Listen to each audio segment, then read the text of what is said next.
Money, money, money.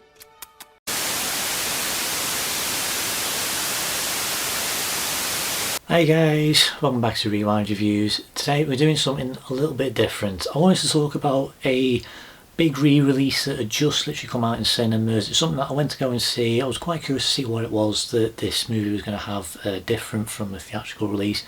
And that is Spider-Man No Way Home, the fun edition, or the more fun version. I don't know, the extended cut. So for those who aren't aware of this, when Spider-Man No Way Home was getting released on Blu-ray, there was a lot of deleted scenes that were supposedly going to be released on the home release, on the Blu-ray edition, and they were listed. And when the Blu-rays actually got distributed, I believe it might be like Walmart or something over in the US. I'm not sure what it was over here in the UK, but apparently a lot of Blu-rays do actually have a thing listing that there are deleted scenes on this release, but it turns out that no, there isn't any, because they've all been removed, and it was like a last minute decision to not release them, which is a really odd decision for them to do, especially because they'd advertised it prior, so the kind of false advertisement. And I actually remember saying at the time that I kind of feel like what they are going to do is some sort of big re-release where it's like an extended version of the movie, and I called it. This is basically what this movie is. The more fun edition, more fun version, whatever it's called, is just like a slightly longer version of the movie that we already had back in 2021. So it follows on from a long line of different extended cuts like Daredevil and Justice League and Jurassic World and all sorts of big movies that have been coming out over the years. It has become a bit more of a frequent thing to happen because studios can make more money that way, because we've seen it once, but oh, this might change the way that we see this movie. So of course they released this one, but I thought that it was going to be a home release. I thought it was going to be like part of like a big Blu-ray box set or something.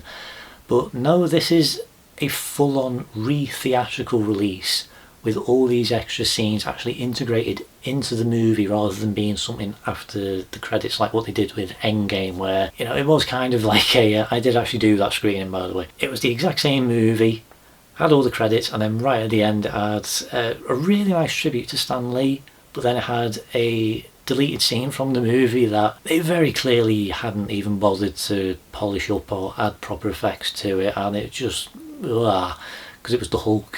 I was like Professor Hulk trying to save people, and like it got a big laugh from my audience. That's kind of embarrassing. But it also had like a little clip for Far From Home, which is pretty cool. But when it comes to this movie, all they've really done is just a lot of the deleted scenes that they have are sort of scattered throughout the movie where it is that they are supposed to take place. And I do need to say that I'm not doing like a review of Spider-Man No Way Home, because I am planning on doing a review for that one day in the future. Be way off before I actually get around to it. So this is just kind of me having a bit of a ramble, so that's what I say is this is very different from what I'm normally doing. So the theatrical release of this movie is about 2.5 hours thereabouts. This one is 2 hours 40. It's literally like 15 minutes longer. There's not too many new scenes that are included in this, but there's enough to be interested in and definitely are worth having a look at. More than likely you have seen No Way Home if you're watching this video, but just in case you haven't, I am going to be spoiling pretty much everything. I mean, the thumbnail is going to give it away anyway, but when it comes to what sort of deleted scenes are included in this movie, there's a lot more sequences involved, or there's only really like extended sequences involving Tobey Maguire and Andrew Garfield as Spidey, plus there's an extra scene with Charlie Cox. There's a few extra sequences during Peter's high school, like just after he's kind of gone back in, and there's like an extended sequence where you kind of get an idea of what his life is like at school, where you've got like the teachers and the students kind of pressuring him to like, oh, scale up the wall during PE lessons. And I've got to be honest, like when it comes to that sequence, it's kind of put my mind at ease just a tiny bit when it comes to the X-Men being introduced into the MCU, because I can start seeing a little bit of like the prejudice side of things starting to come in here, because we have got kids calling Peter a freak when he does it, so it could potentially start to work, but I'm still a bit sceptical on that. There's a few extra shots here and there just to sort of like pad it out a little bit more. There's like just really small things. There's like a big interview sequence where Betty Brant, who has been like the news presenter throughout all three of these Spider-Man Home movies. It's kind of like the extension of that. We sort of see a little brief bit of it with her like talking to the camera and go get him tigers. I always love that reference. But this one actually sort of shows a bit more of her actually doing like proper news reporting. So you've actually got her interviewing the teachers and the students and Ned and Flash and even Peter as well. I think they were like released online along just before the movie, wasn't it? Like little webisodes, yeah. And that's really all they sort of were. So that's kind of what they've added into this movie. It does make sense within regards to where they are added into this movie, but they don't really add an awful lot to it, and I can definitely see why they were cut out. And as usual, this is a Marvel product, so yes, there are sequences in the credits. So if you did stick around for all of them during the theatrical release, you saw Tom Hardy return as Eddie Brock, Venom. I was absolutely fine with that sequence because honestly I don't really like this version of Venom very much, so I'm quite happy that they sort of kept him out of the way. I know some people are going to disagree with that, but fair enough. But when it comes to what it is that they do in this movie, that scene's still in there. But at the very end of the movie, in the theatrical cut, there is a teaser trailer for Doctor Strange and Multiverse of Madness.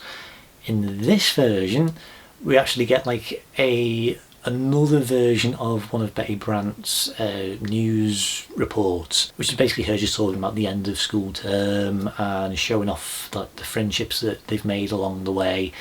And there's like a sequence where they sort of show like all these different pictures of her and the friends, but there's no Peter anymore, so it sort of gives you a bit of an idea of what it is the spell that they've cast to make people forget Peter has really kind of done. But what people didn't see is that at the teaser trailer, right at the very end of the movie, there is a sequence that reveals that Ned Leeds was actually kidnapped and taken away to one of the other universes, and the Ned Leeds that replaced him in this one is the Hobgoblin in disguise. It isn't, it's false. I mean, it's more than likely going to happen at some point, Ned Leeds becoming the Hobgoblin, but I really don't know how they're going to go about doing that. For anyone who watches a lot of behind the scenes documentaries on how the movie was made, then more than likely they will have seen a little clip of Tobey Maguire taking on Norman Osborn's Goblin, and a lot of people, especially some people that I know, were kind of convinced that this scene was going to be in the movie, but I never thought it would be. Guess it was right, because it's a blue screen sequence. I don't think that they would have put any more money into it than they already needed to. I mean, they've lost a load of money because they re-released Morbius twice, so I really don't think that they really want to put as much money into this as possible. It would have been nice to have seen something like that, because these are the sort of things that I was sort of hoping that we would actually see in this version of the movie, because there's like, of course, like with Toby meeting the Goblin, yeah, I would have liked to have seen some sort of sequence where they do acknowledge each other in some way, but they barely speak a word. That's the exact same, there's no change there whatsoever. The one thing that I did like seeing is that when Doctor Strange casts the spell, there's actually like a brief moment where he sort of looks to the side, and then you can kind of see like when all the characters are starting to come through, like all the lights, the outlines of them, that he actually sees one of the lizard before Peter disappears and goes off to go and fight Doc Ock. I like that they added that in there because it sort of makes sense of why the lizard was in that sequence, or why Doctor Strange encounters him. Again, I was sort of expecting him to actually show that sequence, because that would have actually been something that would have been pretty cool to see. But no, we don't get that. Other things that I would have liked to have seen be included in here, and this is something that I've had a bit of a gripe with from day one. There's no acknowledgement from Doc Ock that Dr. Connors is right next to him and he's turned himself into a lizard. There's no point where he sort of freaks out and says, wait, what? There's none of that in here, because like these are characters that do know each other in the Tobey Maguire movies, so logically they would know that. And that also extends to Tobey Maguire as well, because he knows Dr. Connors as well, he knows about his disability, and I think that could have been quite a funny moment of the Spideys all sort of like talking. I thought that was going to be one of the things that they did talk about, where it's like the Andrew Garfield's Peter says, like, oh, Dr. Connors, who's like this scientist who's trying to regrow his arm, and then Toby goes, oh, hang on a minute, do you mean Dr. Kirk Connors? And just have that sort of be a thing. Like, I thought it'd be a funny meme if like they have that sort of conversation where he's talking about Connors becoming the lizard, and then when Toby goes back to his own universe, his Dr. Connors goes, hey Peter, I've got a mission for you, I want you to help me out with this thing, and then Toby just goes, no! I did warn you this would literally be me rambling on. But those are the kinds of sequences that I would have liked to have seen actually included in this. But they're not, and I think the scenes that we've got are fine. I do like the sequence with Matt Murdock. I do like seeing a bit more of him, like being a lawyer and helping out Happy. It's a nice little reference to the 2003 movie where Jon Favreau, who plays Happy Hogan, did play Foggy Nelson in that movie. But overall, it doesn't really add much more to the movie. It doesn't change your perspective on it in any way. You know, there's some nice little sequences that they have added to sort of extend it out. I like the little sequence in the Undercroft where like Peter, MJ and Ned are sort of just doing their thing with the Monster Mash song playing, plus the sequence with Tom Holland's brother, who is like somebody who's robbed something and like Spidey webs him up and he ends up getting like a green gunk thrown over him. I'm glad that scene is included in here. Honestly, when it comes to the overall story and everything, it doesn't add anything else to it. It is just a slightly extended version of the exact same story. So was it worth it actually going to see this in the cinema? It's 50-50 for me. As I said, it doesn't really add anything new. It's just a lot of like extra things just sort of pad out the time. I can definitely see why a lot of these sequences were trimmed down, but the sequences that they have added in I did enjoy, especially like the extended sequence of just the Peters all just hanging out and talking. I think the fan fiction writers are going to have a bit more fuel after one line in this movie. And it was worth seeing again on the cinema. I mean, it is a movie that is designed for the big screen. I am glad that they have managed to put it back on again, and it was a good experience, especially being surrounded by people who do want to see it. Plus, it was like a nice little intro from Tom Holland, Tobey Maguire and Andrew Garfield, so it's really nice seeing them on the screen just sort of like thanking the fans for the support for the film. As I said, it is a big screen movie. I do enjoy the big screen experience, and this is definitely one to go and see on the big screen. I really loved the movie, and of course my thoughts haven't changed on it very much over the amount of months that it's been out at this point in time. I still feel the same way about it. It is genuinely amazing that this movie actually has managed to happen, but yeah, it does feel like, just to me, this feels like a bit of a cash grab. And as I said, I called this months ago where I said they've pulled the deleted scenes from the Blu-ray. They're definitely going to do some sort of big re-release and try and squeeze as much money out of this as possible. There was a bit of me that did think that we may end up seeing like a teaser for like Craven or Madam Web or something, but we don't get that. I wouldn't really care either way, to be honest. There's nothing really that's added in here. It is fine. The deleted scenes work well within the movie. I like seeing where it is that they are integrated into the movie. That's one thing that I always do like about deleted scenes, trying to figure out whereabouts in the movie it is that they're supposed to take place. But as I said, there's not much that they really sort of add to it. They don't change your perspective, they don't kind of shift things in the way that like the Zack Snyder cut did for Justice League or the Rogue cut for X-Men.